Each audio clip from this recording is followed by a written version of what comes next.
Welcome to the Night Shift Court podcast. I'm Pidge. And I'm Mowen. We are two shift-working fantasy book lovers and love nothing more than leaving reality behind for a bookish adventure.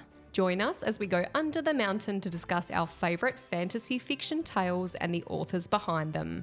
Come with us to explore the stories, one shift at a time.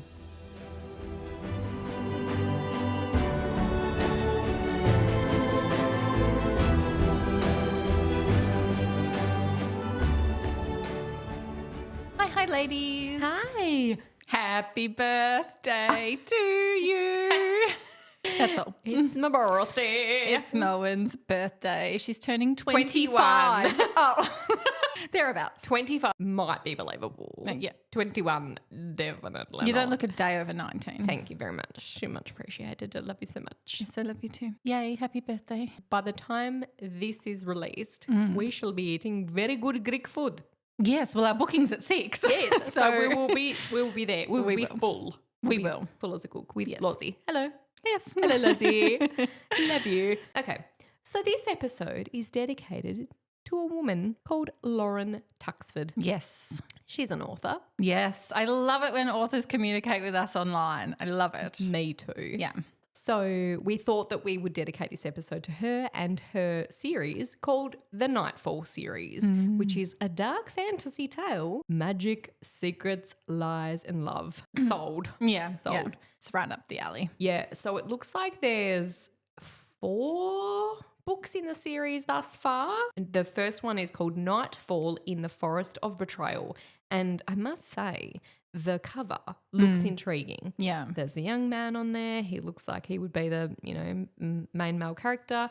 There's some dragons on there. Yes, I do like a bit of dragon. Me too. And it's intriguing. We haven't read this.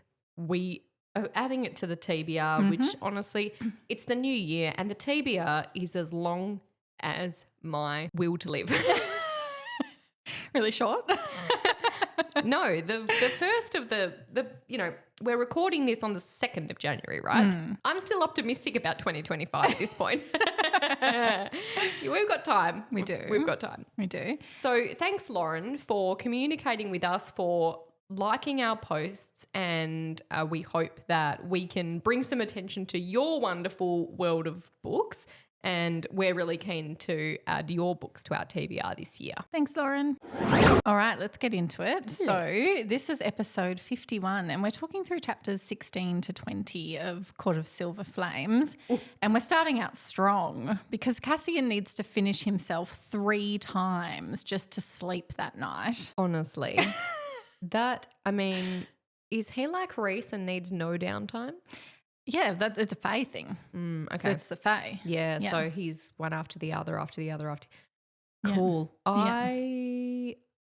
It's really frustrating when 2 people are sexually frustrated with each other and they're like, everyone else can they're see right it. there. Yeah.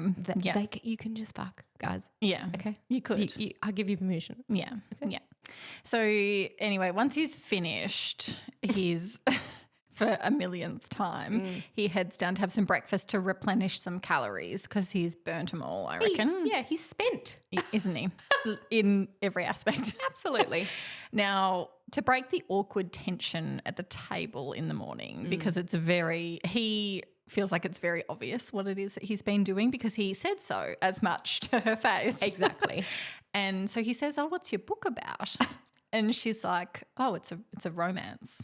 And with red cheeks, she says this. The thing is, though, that Cassian already knows the sort of books that she reads. So, this question is pointless. It was loaded. Yeah. She notices him staring at her hands because she's got them sitting on top of the table and she's like holding her fork really tightly. And so she puts her hand under the table and at that time Cassian notices or thinks about where Nesta's hands have been the night before. Her hands were guilty. Nesta's new fingers. Nesta's new fingers. Right? Absolutely. So now they're both just sitting in their horniness at the breakfast table and Nesta tries to bring the conversation back and says the book is about a book. I loved this exchange and what's more, when Cassian excuses himself and she's like, the book was about a book. Like that is such a woman thing to do. Yes. It's like, oh, what a dickhead. Like, yeah. I've embarrassed myself. It's time to train because we don't deal with this stuff in the training ring. We just train in the training ring. And he tells her that they're going to do their warm up and then they're going to work on her core. And she's like, great googly muggly. My core. My core. And he's like abdominals. Yeah, your abs, not your core, like you inside you. Yeah. I'm not thinking about inside you, Nesta. I promise. He flicks her on the nose and he says, filthy mind, too much smut. And I'm like, you both filthy, both. I love it. I love the tension. Sarah writes great tension. She does. And it just continues because now they're watching each other do exercises. She says to him, are these exercises going to make me look like you? And he's like, well, no one can look like me. And she's like, well, Rhys and Asriel do. And he says, oh, I've got one or two more muscles on them and maybe they're in other places. Yeah, she's like, I don't see it. He's like, And yeah, you don't see it. Yeah. You will see it. Yeah, you haven't seen it, but you've thought about it. Oh, my God. Honestly, I love it. I love the exchange. Yeah. They managed to pull themselves together to talk about actual meaningful things, though. Correct. Yeah. So she asks if it's true that there are no female units in the Illyrian armies. He says they tried once, but they failed. He says it's hard as they would have to complete the blood rite. And then obviously she asks what that is and he explains. When an Illyrian warrior comes into their full power, usually in their 20s, they have to go through the blood rite to qualify as a full warrior and an adult. It is usually 3 or 4 warriors from each clan every year that take part. They're taken to the Illyrian mountains and they're left there for a week, and their goal is to survive that week and kill their way to the top of Ramiel, which is the mountain, the insignia of the Night Court and the Night Chief Court. Yes.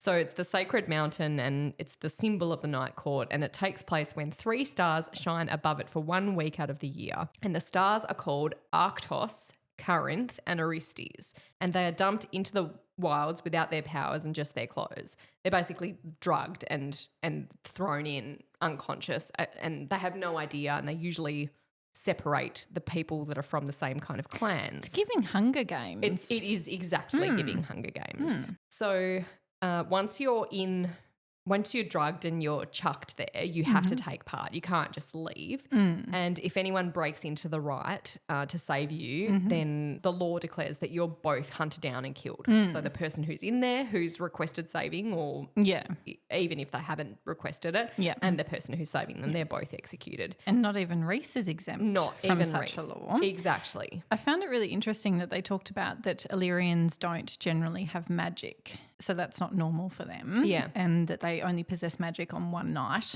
a year, which is right before the blood rite, so that the clan leaders can winnow in the novices. Yes. Which is really interesting because Cassian obviously has magic and so does Asriel. So are they full Illyrian in that respect? Because normal Illyrians don't have magic. And also on top of this, it semi-explains why Cassian can't winnow. Right, because we've always said, well, Cassian has magic, why can't he winnow? Normal Illyrians can't, and he can't. Yeah. But Asriel can at all times. So Asriel's definitely something else. Yeah, something else. Yeah. So he says barely any warriors even make it to the bottom of Ramiel, and almost no one scales it, and almost no one reaches the top. Obviously, it's the creme de la creme. If someone touches the stone at the top of the mountain, and they win, and it transports them back like from whence they came. Yeah. It's giving Goblet of Fire. Yes. Port Key. Correct. Yeah, situation, Tri-Wizard Tournament. Everyone else left standing is considered a warrior, and where you are when it ends is how you get sorted into your house. Yeah, exactly. So those 3 echelons of warrior, essentially. So, and they're based on the stars. Yes. So they're called Arctosian. So the ones who don't make it to the mountain but survive. The Orestian, who make it to Ramiel but not on the top. Yep. And Corinthian, ones who manage to scale the summit and reach the top. And obviously our boys reached it and touched the stone together. They did, yes. And only a dozen warriors in the past 5 centuries have ever reached the top of the mountain. Yes. So they were actually separated to start with, and they found each other and made it through what's called the breaking, which is one of the 3 routes to the top of the mountain, and it's the worst route to take. Yeah. Good. Yeah, good. Good. Yeah. So there's only ever been 5 others who have won the right in the last 500 years. So 2 died in the war, and then that leaves 1.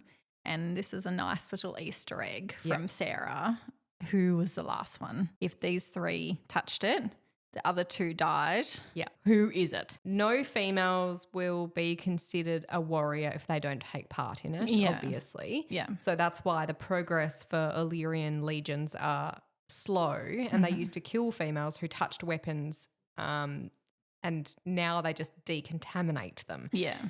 Oh, God, honestly, patriarchy much. Mm-hmm. Nestor asks Cassian if he would train the priestesses, and this is where it gets good. Yeah, yes. In my opinion. So he says, absolutely, if you can get them to come to training, he will train whoever arrives, which is so Cassian. Yeah, yes. So the next day, Nestor goes to Clotho and asks her to give her consent for the other priestesses to come to training. So she's put up a sign-up sheet. Love it. With little tabs on the bottom, you know. Yeah. And the spaces where people can fill in their name. Dumbledore's army. Correct. Yeah. She gives her blessing, and days pass and no one signs up, which is not surprising. Like, great idea. Yeah. But not surprising at all. She checks the piece of paper every day. But she does also keep training with Cassian every day, and she gets better and better. She tries the stairs every night. Like, aren't you tired enough? Stairs hurt. Yeah. Yeah. If she wants to train, they could get her a stairmaster, surely. I also think they make such a big deal about her going down the stairs.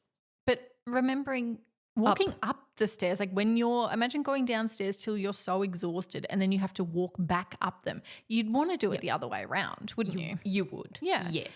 So she reaches 750 overnight. I can't make that into a cute sounding number, sorry. No, it's not. 121 is better. Yes, 750. Yeah. Before, Vehicle calling. Consent last minute, say again. Now she gifts the house a present. I feel like Nestor and the house are in a relationship together. It's giving you and I. Yeah. Who's Nestor and who's the house? You're definitely Nestor. Although you're also the house. Bit of both. So she gives the house a smutty book that Elaine had packed for her. Cute and weird. A week passes and still nobody has signed up. She's getting more and more disappointed every day. Now, the next day at training, Cassian walks Nestor through how to throw a good punch. And honestly, it's so boring. Yeah. She finally surmises that her abs exercises are also useful when punching somebody. Blah, blah, blah. But he does call her out as being a liar when she tells him that she keeps seeing him looking at himself in that freestanding mirror that we'd talked about. Yes. And he says, liar, you use that mirror to watch me when you think I'm not paying attention. They're both watching each other. It's hilarious. They're taking the piss, but they're both guilty. Yes, that's exactly right. And they both won't admit it. Yes. Now, that afternoon, Elaine is waiting in Nestor's library, in the private library, as it's referred to. So the library in the House of Wind, like on their levels, is the private library. Correct. And then the library is the priestess's library somewhere right. else in the House of Wind. Yeah, wherever. We need a map, actually. Yes, we do. So she's come to see how Nestor's doing. Who cares? Yeah. Nestor recalls how her mother only ever viewed Elaine as someone who was pleasant to look at, but unambitious. Yes. And I agree. Yeah. Their mother is very accurate. Like, Nestor's her creature. Yep. There's a bit where she talks about how if Elaine's beauty holds, she'll make an advantageous match. Yeah. I mean, fair. She just says it like it is. Yeah. So she's definitely like the truth teller somewhere in the book. So she said it would be useful to wed off Elaine, but not much else. Yeah, that's it. Her mother felt that Nestor would be worthy of marrying royalty from the continent. Okay, Mama. Nesta and Elaine basically have a fight at this point. They do. Nesta says she sat by Elaine's side for a long time when she refused to eat or drink, and she was wasting herself away. And But no one gave her an ultimatum. Exactly. But Elaine rightly is like, excuse me, I wasn't drinking myself into oblivion and ... Those other things, Yeah. she calls it. She's very prudy, isn't she? Like she doesn't want to say it. I've said it before. She will learn. If the theories check out and she is going to take my man away from me, she's going to learn real quick. Or she's a very good actress and she's dirty on the inside. Like Nesta's core. Now, interestingly, Nesta tells Elaine to grow up and that she knows that she and Grayson acted on their feelings. Yes. Which is interesting from Elaine, considering her vibes so far, innocent, flowers, boring. Yeah. You'd think she'd wait for marriage. Yeah, exactly. Yeah. So I find, and her and Gayson, yes. her and Grayson were engaged. Yeah. But I feel like that for Elaine's character, that wouldn't be enough. So I think there's something else with Elaine. Outside of the bedroom, I reckon she's boring AF. Yes. Yeah. So you think she's already not a prude but wants to come across it? Is that what you think? Like you think she's dirty with Grayson? Yeah, I don't know. Yeah, okay. I don't know. All right. Well, Yeah, we'll see. We will see. Elaine tries to tell Nesta that they did this because they love her, and she makes the mistake of mentioning Daddy Archeron, and Nesta almost loses the grip that she has on her power. Yeah. And her eyes glow silver, and she tells Elaine to never fucking mention him again and to get out. Never fucking mention him again. Yeah. Scathing. Interestingly, Elaine turns to go and I quote, "Silver lined Elaine's eyes, but her voice remained steady." So Nesta's silver eyes come out when her power is rising. And I wonder if Elaine's is also emotionally triggered because Nesta's just told her to fuck off. Yeah, she's channeling. Yeah. So remembering they both have power from the cauldron. Yeah. So I actually think that is a sign of Elaine's power surfacing, triggered by her emotion. But what the actual power is, we still have no idea. Yeah. I reckon it's something boring. Siphon comes to mind. Okay, yeah. As in the fact that she's mentioned silver eyes and that's what, like a Nesta mirror has. image of Nesta. Yeah. And similarly with shadows, I feel like Elaine's power could be she can siphon powers from others. Yeah. So, yeah, I'll be interesting to see if that seems like a comes to reasonable effect. gift for the cauldron, right? Who has unlimited power to say, well, you can have it too. Yes. And I feel like because Elaine would have gone into the cauldron without any wants or needs, that perhaps she's got like a passive power that siphoning would be, is just that she can take from whatever she likes. Good theory. Good theory. So Elaine leaves Nesta and she bursts into the dining room in tears and says, "I want to go home." Both Reese and Cassian are sitting there waiting for her. She tells them that Nesta isn't even trying to get better. Yep. She's not putting in any effort at all.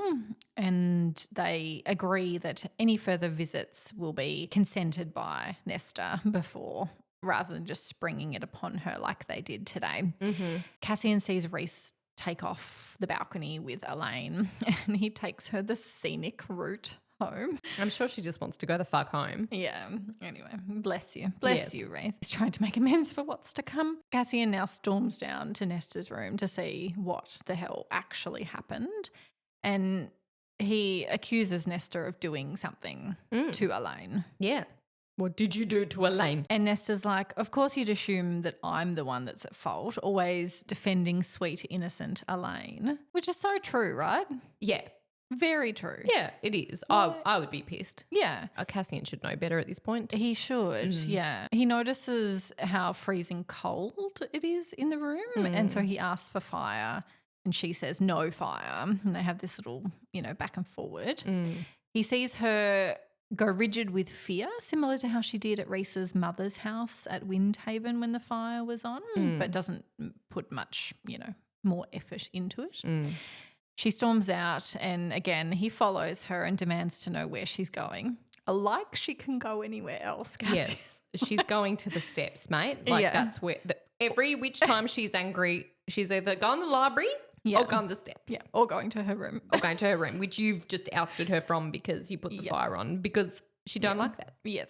Get with it. So he follows her and he says, you tear into people that you love so they eventually give up and leave you alone. Is that what you want? And she turns and stares back at him. And, God, the description was so good. He says, the siphons atop his hands warmed, readying for the enemy he refused to acknowledge. Her eyes slid down to the red stones, and when they again lifted to his face, the unholy fire in her stare was gone, replaced by something so dead and vacant it was like gazing into the unseeing eyes of a fallen soldier on a battlefield. He'd seen crows pick at eyes that dead. And she said nothing as she turned to go back to the stairwell and began her descent. Isn't that crazy? Yeah, it is. What a good description. Such a good description. Beautifully written. Yes. So she manages to get down 1,000 steps before turning back and going back up. Yeah. Cassian is conveniently at the top waiting for her. I wonder how long it took her. I mean, surely. How long do it take you to do 1,000 steps, do you reckon? Well, on the treadmill, it takes me about 10 minutes to do Oh, 1,000 okay. That's not very long steps. then. No, but if you're on stairs, it would be different. Yeah. Like it would probably take me half an hour to do 1,000 steps down and up. Yes. It's 2,000 steps. Yeah, really. So it should be 15 minutes if you're on a flat. Yes. So let's double it. Yeah. So he's Wow. Maths with an night shift court. Hope you all enjoyed that. I wonder what Cassian did while he was waiting for her, just chilling. Had 3 wanks. Yeah. Maybe. He loves her eyes. I've been looking at that. Well, he just thinks about that look on her face. Thinking about the look on your face. Anyway, so he tries to ask her about Elaine and she's completely dodging this. And he asks what set her off and she's like, well, everything. Yes. She asks why the priestesses won't sign up. And because it's really grinding her gears, which I can understand. She's like living for this idea. Yeah. But what she doesn't understand is the women that are in the library are more damaged than her. Yeah. Yes. By far. Yeah. The trauma that they've experienced is like 100 times worse what's happened to Nesta. Yes. I understand the Cauldron wouldn't have been a nice experience, but for fuck's sake, you've come out Faye with power. She made it bad. Elaine had a great time. Oh, I mean, sure it was, I don't know if it was painful. We never hear about pain, do we? No, it's this otherworldly thing. Yeah. But honestly, like if you were being pushed, like, okay, so your sister gets turned Fae.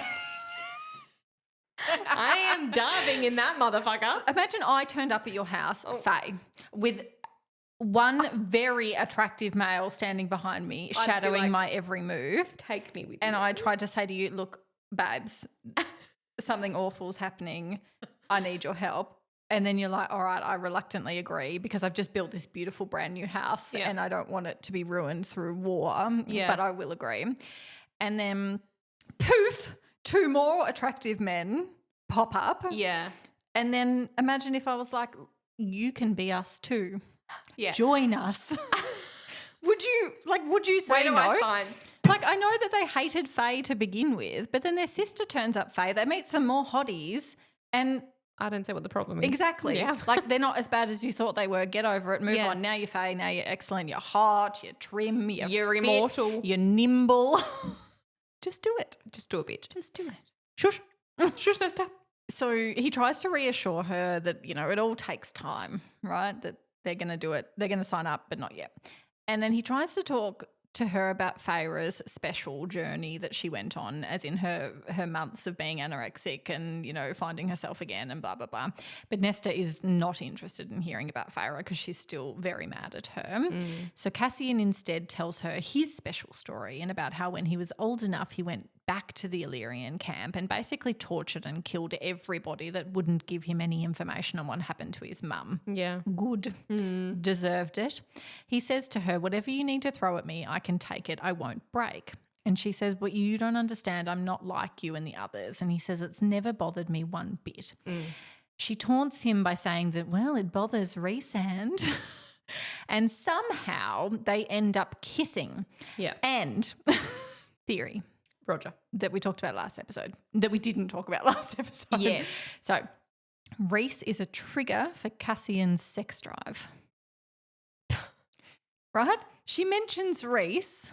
Oh, you think that he's just instantly hot for Rhys, so he's going to act on. There's many times in these first few chapters where like where he like recalls them all being together and seeing what happens when Rhys orgasms and his power, and honestly, and then she mentions his name once and then Cassian kisses her. I don't like it. I don't like it. Don't ruin it. It's strange. Yeah. I mean, like, do you think they'll all end up in the same room together? Like, as long as the sisters don't touch, that's okay. You're trying to justify. I'm trying to make it better for You're you. trying to make it better for me. Yeah. Why do I need to be because I'm going to be partaking with Asriel? Is that why you're the third sister? I am the third sister. Let's be honest. Now, moving on. Yeah. Nesta gives him a quick peck and then goes to walk away, but Cassian is not having that. Those lips are going elsewhere. Yes. Well, not too far, really. Not this time. No. So he pashes her against the wall instead. The wall. Let's just talk about the wall for a second. wall. The wall is hot. I'm just going to put it out there. If you've never been like pinned up against the wall and kissed, you haven't lived. So have you lived or not?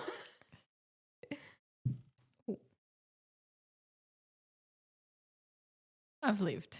You've lived. I've okay. lived. I've lived. All right. Now, I want to talk about the scent, the taste thing. Roger. The taste of Tasmania. Oh. He tastes like snow-kissed wind and crackling embers. So peppermint and smoke. Yes. Yes. What do you... Winter, Christmas, Peppermint. hot chocolates, Crackling embers. the pub. We should do that like word association game where I say a word and then you say the first thing that comes to your That's mind. what we're doing. Goat. Milk. Asriel. Sex. And I can't think of any things to say. So you can't think of any words. Think of words. Moving on. Oh, that's fun. Can we okay. do that after? Okay, no worries. Now, I want to talk about the bit in this book that made me throw up. Literally or? Like I feel the reaction in my body. Like a bit of a... Yes. Yes. Choke it down. He also... Oh, do you want me to say it? Yeah. He also what? Have your notes? Turn them around. He also licks... I'm salivating because it's like you know when you're about to vomit and you salivate. Yeah. He licks the roof of her mouth and slides his tongue over her teeth. Think of anything worse. You and I are so different in this regard. Yeah, I know we are. Yeah. I know we are. I could not. If Barry licked the roof of my mouth, I would just be out of this universe. Honestly, I would have passed away. R.I.P. So if you die a young death, I know the cause. I'll just save Tazbol a whole heap of time. If he licked my teeth, it's so bad. Nah. Oh. It depends. No, it doesn't. It does. No, it doesn't. I disagree. No. Like if I licked the roof of your mouth, then no. Well, no. Is that what you're saying? But if Simon licked the roof of your mouth, then no. No. What do you do with that? Then it's in there. But it's the not, salivas. It's not like it's not like that like this is being expertly communicated bit by bit But in the moment when all the things are doing the things, like you don't break it down. It's not like you're conscious of that thing when you're in the throes. You know what I mean? I am if someone licks the roof of my mouth. Yes, I am. It's not for you. It's not for me. I don't mind. Whatever. I'm dirty. But what do you do with the saliva, though, when it's touching the roof of your mouth? Saliva. It's not yours, though. But it's not, you don't notice it. It's not like I do it routinely. Yeah. I haven't thought about, The can we move on? saliva. This is not about me. This is about Cassian and Nesta. Which is very Oh, similar. sorry. Okay. So who's your favourite other Bat Boys? Az, which you can't Yeah. have because he's mine, but whatever. Okay. Yeah, he'd be my favourite. Yeah. Yeah, but if you wouldn't let him lick the roof of your mouth, fuck off. You would. No. Yeah, so I am not sure. I'm not sure. you're a fucking liar. You would let Az do whatever he wanted. No, there's no rules. You would. You would let him in the back door. The blue and us.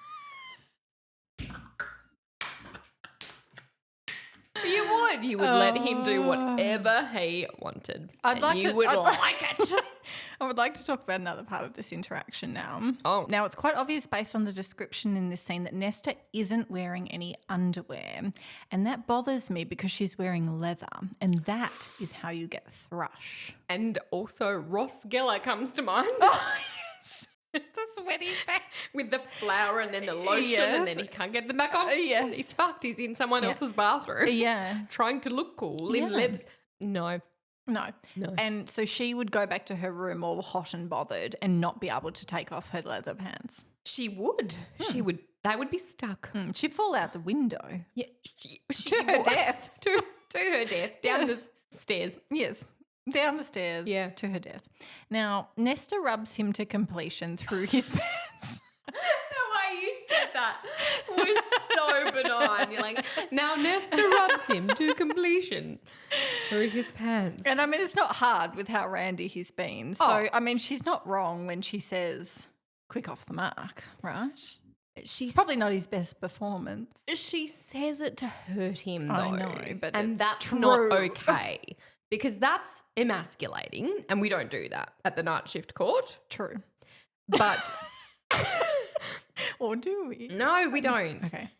So anyway, that obviously he's like, oh fuck, like He's terribly embarrassed. as you would be, and she's like, bye.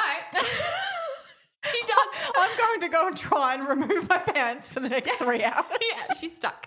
She gives no fucks. Typical Nesta, right? Yeah, Azrael comes to get them the next day.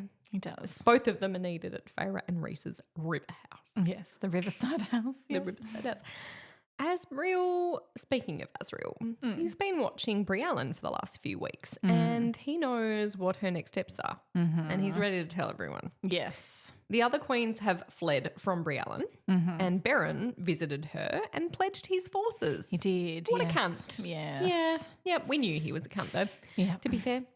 Briellen wishes to find the cauldron so that she can retrieve her youth because obviously we know she's described as a withered crone. Yes. And she is. Yeah. The Death Lord, Cochet, however you want to say it, is working with her even though he remains trapped at the lake. He's obviously searching for his freedom. He's stuck there. Briellen is stuck in her disgusting Well, they have a suit. They have suit. they the crone suit. The crone suit. That's terrible. Yeah, They have a joint interest they do. because he has whispered in her ear about the Dread Trove. Yes. So the Dread Trove is 3 artifacts that it's the fucking Deathly Hallows, okay? It literally is. It's the Deathly Hallows. It's the Deathly Hallows of Of Court of Valaris. Thorns. Yeah. Court of Thorns and Roses. The cauldron made many objects of power, as we know, and the 3 make up the Dread Trove. So there is a mask, a crown, and a harp. Some have claimed there was a 4th trove, but today's legends only tell of 3. Again, little Easter egg. Yes. So the mask. It can raise the dead and is a death mask moulded from the face of a long-forgotten king. And if you wear it, you can summon the dead and command them. This is giving Aragorn, son of Arathorn, with his sword in the mountain. In the mountain. Yeah. With the green folk. The dead army. The misty that green. he summons to defeat the fucking everyone. The fucking everyone. And then he releases them. Oh, fuck no. Yeah, but he was fulfilling the oath. They fulfilled the oath to obey the sword. Anyway, we're not doing Lord of the Rings, okay? We'll do that another time. Anyway, but it's giving Aragorn, son of Arathorn. The harp is Alohomora. It can open any door, physical or otherwise, even those between worlds. So it's a mix between a portkey and a Alohomora charm. Okay. The crown can influence anyone. That sounds familiar. Yes. In a certain rock. Exactly. The Philosopher's Stone. The Philosopher's Stone.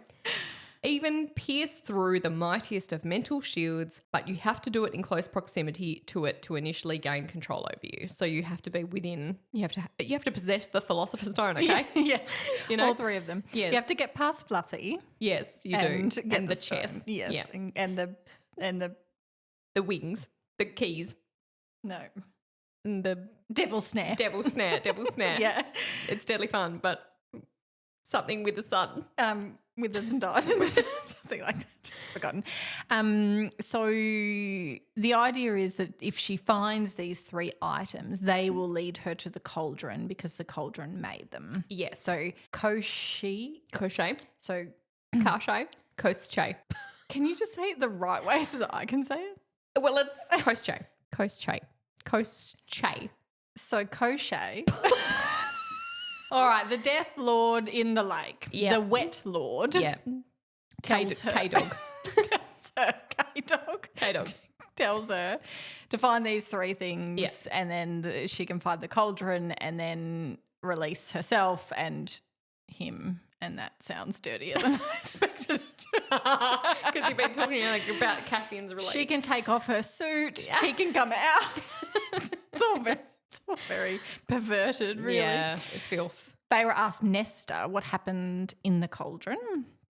She's terrified to speak about it, but she eventually admits that she wasn't aware of what she took, just that she was taking things that the cauldron didn't want her to have. Asriel confirms that Briallen hasn't found the Dread Trove yet, and he also hasn't figured out why Eris's soldiers went missing. They discuss what they know and that they should tell Eris because it's also likely that Beron doesn't know about the trove, otherwise he would have sent out every warrior and spy that he has to find it. Yeah. So there's obviously some tension between Beron and Briallen where she doesn't completely trust him. Of course. Right? Yeah. Because he's a dog. Yeah, exactly. They agree that it has to be someone made to track the items. And so Elaine attempts to be useful for only the second time in her life. Thank you for a beautiful shift. That's it for this episode of the Night Shift Court podcast. Join us again next week as we continue ACOTAR's Book 5, A Court of Silver Flames. Whichever platform you're listening on, we would so appreciate it if you could leave us a 5-star review. It helps our podcast grow. You can follow us at Instagram, Facebook and TikTok at The Night Shift Court.